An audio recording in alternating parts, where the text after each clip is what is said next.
There comes a point in everyone's life when the noise becomes unbearable, the laughter that doesn't feel real, the endless conversations that go nowhere, the social media scroll that feels more like a cage than a connection. You start to notice that even when you're surrounded by people, something inside you feels empty. And then it hits you. Maybe what you've been avoiding all along isn't loneliness, it's yourself. Carl Jung once said, "Who looks outside dreams, who looks inside awakens."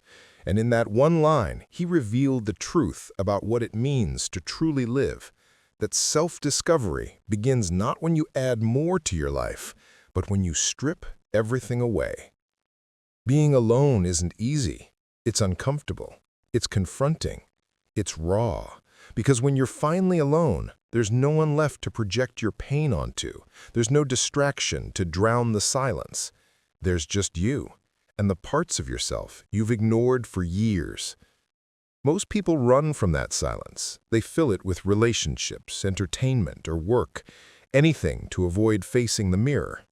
But the few who choose to stay, who learn to sit with the discomfort, the boredom, the uncertainty, they discover something the rest of the world never will. They find power. Not the kind of power that dominates others, but the kind that comes from deep understanding, the quiet, unshakable power that can only come from within. Jung believed that solitude wasn't a punishment, it was a path, a sacred journey into what he called the unconscious, the hidden realm of your fears, your desires, and your untold potential. And this journey always begins in darkness. When you first step into solitude, it feels like a loss. The silence feels heavy. The hours feel endless. You might even feel like you're losing yourself.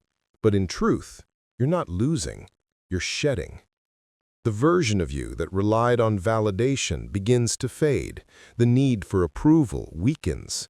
And as the noise quiets, something else begins to speak. A voice you haven't heard in a long time. The voice of your soul.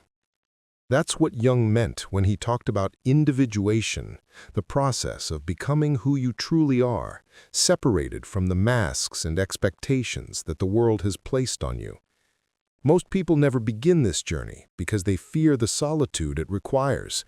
They confuse being alone with being lonely, but the two are not the same. Loneliness is emptiness. Aloneness is fullness. Loneliness says, "I need someone to fill me." Aloneness says, "I have found everything I need within me." It's in solitude that you begin to see your patterns, the ways you've sabotaged yourself, the fears that have kept you small, the wounds you've carried from childhood that have shaped every decision you've ever made. This is the shadow Jung spoke of, the side of you you've denied, rejected, or buried, the anger you suppress, the envy you hide with humor. Most of us spend our lives pretending it's not there, but Jung's greatest insight was this: until you face your shadow, it controls you.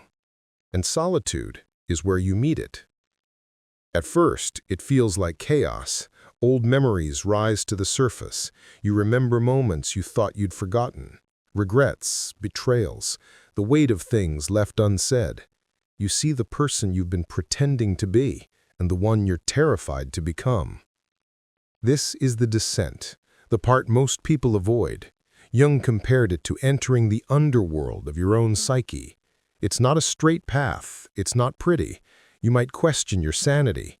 But every great transformation begins with this collapse, the breaking down of the false self. When you face yourself in the silence, you begin to realize that the very things you thought made you weak, your fears, your insecurities, your wounds, are actually the keys to your strength. Your shadow isn't your enemy, it's your teacher. It's the part of you that knows where you've been wounded, and it's trying to show you how to heal. The problem is that healing doesn't happen in noise. It happens in stillness. It happens when you stop running. After a while, solitude begins to change you. Your senses sharpen. Your thoughts slow down.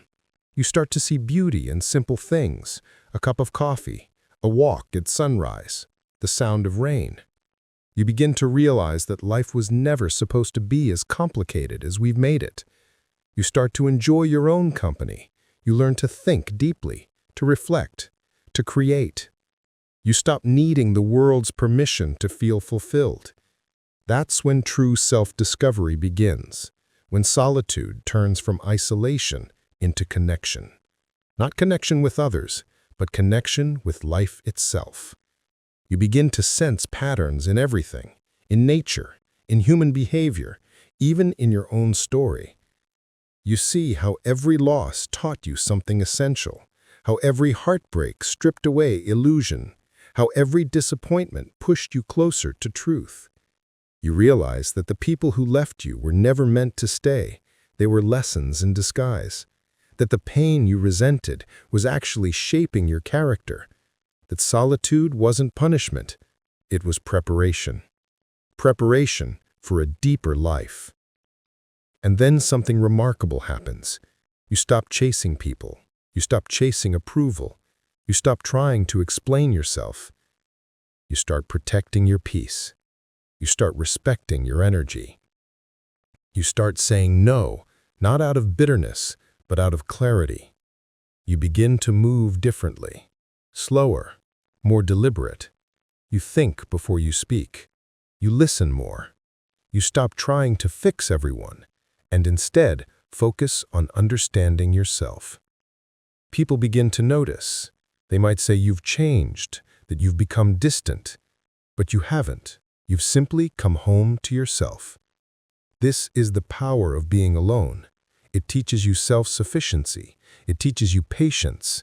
It teaches you to trust your intuition again. Because in solitude, you stop hearing the world's voice, and you start hearing your own. Carl Jung often spoke about the self, not the ego, not the persona, but the true center of consciousness that lies beneath both. He believed that every person's purpose was to realize that self, to unite the conscious and the unconscious, to integrate the light and the dark. And solitude is the only way to reach it.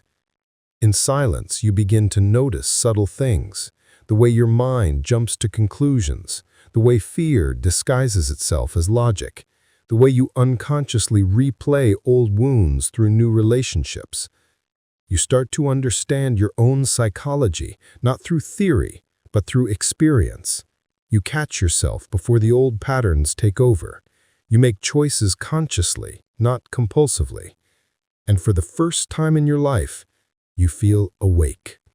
That's the gift of solitude: awareness, freedom, wholeness. But solitude isn't meant to last forever. Jung taught that after we've descended into ourselves and faced our shadows, we must return to the world, renewed, integrated, whole. You're not meant to live in isolation.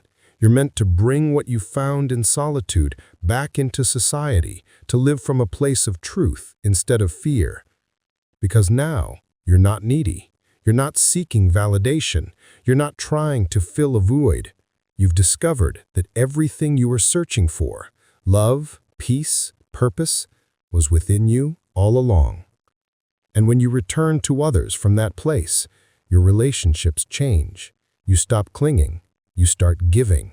You love without expectation. You help without ego. You exist without pretense. You no longer depend on people for your identity. And that's why you can finally connect with them honestly. That's what Jung meant by self-discovery. It's not about becoming something new. It's about remembering what you were before the world told you who to be. You learned that solitude was never loneliness. It was an initiation.